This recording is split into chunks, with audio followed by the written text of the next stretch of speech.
జిల్లా వ్యాప్తంగా ఈ మధ్య కాలంలో వాహనాలు ఆటో వాళ్ళలో కొంతమంది అతి వేగంగా పోవడంతో ఒక 7 మంది కూడా మరణించడం జరిగింది. అయితే దీన్ని దృష్టిలో ఉంచుకొని జిల్లా ట్రాన్స్‌పోర్ట్ అధికారి సురేష్ రెడ్డి గారు ఆటో వాళ్ళతోని మమేకమయ్యి వాళ్ళతోని కొంచెం చర్చలు జరుపుతున్నారు. మన దగ్గర సురేష్ రెడ్డి గారితో మనం మాట్లాడదాం. సార్ చెప్పండి, ఈ మధ్య కాలంలో కొంతమంది కూడా ఆటో ప్రమాదాలతో మరణించడం జరిగింది. అసలు దాన్ని మీరు ఏ విధంగా చూస్తున్నారు? ఏం చర్యలు చేపడుతున్నారు? చాలా బాధాకరం అండి. మేము ఈ వారం 10 రోజులలో 2, 3 యాక్సిడెంట్స్ జరిగినాయి. దాంట్లో 6, 7 మంది చనిపోవటం జరిగింది.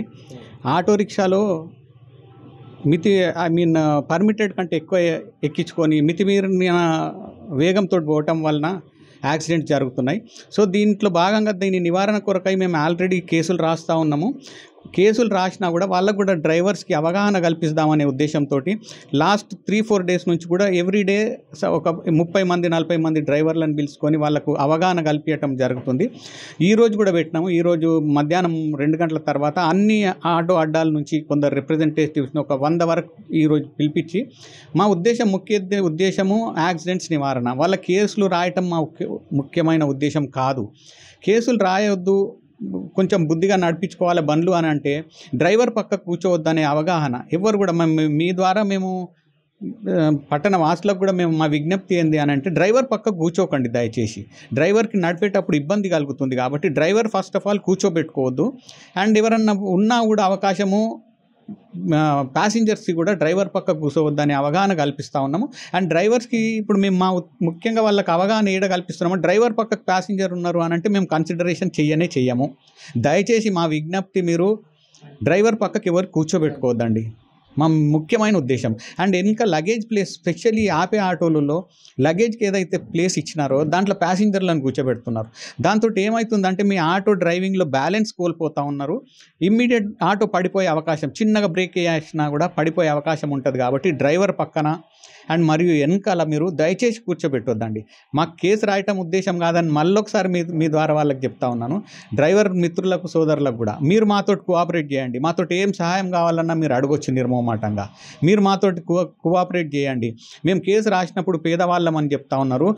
దయచేసి మీరు గమనించాల్సిన విషయం ఏంటంటే అందులో కూర్చొని చనిపోయిన వాళ్ళు కూడా పేదవాళ్ళే ఉంటున్నారు, పేద కూలీలే ఉన్నారు.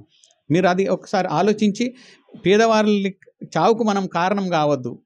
సార్ చెప్పండి, అసలు పెద్ద ఆటోలో ఎంతమంది ప్యాసింజర్స్ తీసుకుపోవచ్చు, చిన్న ఆటోలో ఎంతమంది తీసుకుపోవచ్చు? అసలు యాజ్ ఏ మీ రూల్ ప్రకారము వాళ్ళకి ఎంతమందికి అయితే బీమా వర్తిస్తుంది? మీరు 3+1 అంటామండి. ఏ ఆటో, ఆపే ఆటో కానివ్వండి, బజాజ్ ఆటో కానివ్వండి, 3+1 డ్రైవర్తో కలిపి 4 మాత్రమే ఎక్కాలా. మీరు అది మితిమీరిన ఒక 2 ఎక్కువ కూర్చోబెట్టుకున్నా, 3 ఎక్కువ కూర్చోబెట్టుకున్నా కూడా యాక్సిడెంట్ అయితే మీకు ఇన్సూరెన్స్ వర్తించదు. సో ఇన్సూరెన్స్ మీరు కట్టినా కూడా అది విఫలమే. సో మీరు రూల్ ప్రకారం 3+ డ్రైవర్, 4 in all అంటాం. ఏ ఆటో రిక్షా అయినా 4 in all. కొన్ని 7 సీటర్ ఆటో రిక్షాస్ ఉంటాయి, 7 in all అంటాం. 6+1. కానీ ఇక్కడ 7 సీటర్ ఆటోస్ మనకు లేవు ఇప్పుడు. సో అన్ని 4 in all ఆటో రిక్షాసే, 3 ప్యాసింజర్లు మాత్రమే ఉండాలి. సార్ ఇంకొకటి సార్, ముఖ్యంగా మైనర్స్ కూడా వాహనాలు నడుపుతున్నారు. దాని మీద మీరు ఏ విధంగా ముందుకెళ్ళబోతున్నారు? మైనర్స్ ఈ విషయంలో ఒకటండి, మీరు ఓనర్స్ కూడా డ్రైవింగ్ అతనికి ఇచ్చేటప్పుడు ఆలోచన చేయండి. మీ మీద కూడా కేసు బుక్ అవుతుంది. అప్పుడు owner of the vehicle responsible. మైనర్కి ఇచ్చి మైనర్ నడిపినప్పుడు అతనికి లైసెన్స్ ఉండదు. Number 1 reason. ఆయన మైనర్కి ఇచ్చినారు. Second reason, 2 cases owner of the vehicle మీద బుక్ అవుతుంది. చాలా ఇబ్బందికి ఏదో మీరు 200-300 వస్తాయని చెప్పేసి ఎవరికి పడితే వాళ్ళకి మీ వాహనం ఇవ్వకండి. డ్రైవింగ్ లైసెన్స్ ఉన్న మేజర్కే మీ వాహనం నడుపుకోవటానికి ఇవ్వండి మీరు. ముఖ్యంగా దాంతోపాటు ఈ ఆటోల్లో ఏమవుతుందంటే పాటలు పెట్టుకుని డెక్కులతో వాళ్ళు విపరీతమైన స్పీడ్ కూడా వెళ్తున్నారు. దాని మీద దృష్టి సారించారు సార్ ఏమన్నా? తప్పకుండా. ఇది వాళ్ళకి ఈ అవగాహనలో మేము పెట్టిన కండిషన్స్లో డ్రైవర్ పక్కకు ఉండొద్దు అనేది నంబర్ 1, లగేజ్ ప్లేస్లో ప్యాసింజర్స్లను కూర్చోబెట్టొద్దు అనేది నంబర్ 2, అండ్ ఈ స్పీకర్స్ ఉండొద్దు అనేది నంబర్ 3.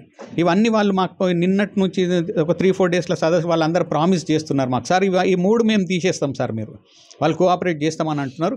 ఈరోజు సదస్సులో కూడా స్ట్రిక్ట్లీ నో స్పీకర్స్ అలౌడ్ లేదు, అది ఇల్లీగల్. అది పెట్టుకుంటే డ్రైవింగ్కి ఇబ్బంది అవుతుంది. వెనక ఏం వాహనం వస్తుందో మనకు గమనించలేము, సపోర్ట్ వినిపించదు మనకు. సో డేంజరస్ అది. ఏది డేంజర్ ఉన్న ఆటోలో దయచేసి మీరు అవన్నీ మేము చెప్పినవి మీరు పాటించాలని మీ ద్వారా మనవి చేస్తాం. అన్నిటికంటే ముఖ్యమైన సార్ డ్రంక్ అండ్ డ్రైవ్. మీరు పోలీసులతో మమేకమే ఏమన్నా కేసులు నమోదు చేసే అవకాశం ఉందా డ్రంక్ అండ్ డ్రైవ్లో?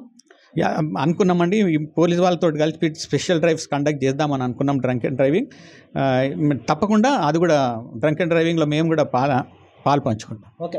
ఆ జిల్లాధికారి ఏమంటున్నారంటే ఖచ్చితంగా ఎవరైనా కూడా మేము చెప్పే నియమ నిబంధనలు ఖచ్చితంగా పాటించాలి. ఎందుకంటే కేసులు చేస్తే తర్వాత ఇబ్బందులు పడుతున్నారు. దాంతోపాటు మైనర్లకు కూడా మీరు వాహనాలు ఇవ్వద్దు. ఇచ్చినచో మాత్రం యజమానితో పాటు బండికి కూడా కేసులు చేస్తాం. ఖచ్చితంగా మాత్రం చాలా సమస్యలు ఎదుర్కొంటాం. దాంతో పాటు ఈ 2-3 రోజుల్లో ఖచ్చితంగా మేము 30-40 కేసులు నమోదు చేశాము. ఇక ఈ రోజు మాత్రము ఇక్కడ ఉన్నటువంటి ఆటో వాళ్ళందరూ పిలిపించి వాళ్ళకు అవగాహన కల్పిస్తున్నాం. ఖచ్చితంగా అవగాహన కల్పించిన వాళ్ళందరూ కూడా ఖచ్చితంగా వాళ్ళు మేము చెప్పిన విధంగా వినుకుంటామని వాళ్ళు పేర్కొంటున్నారు.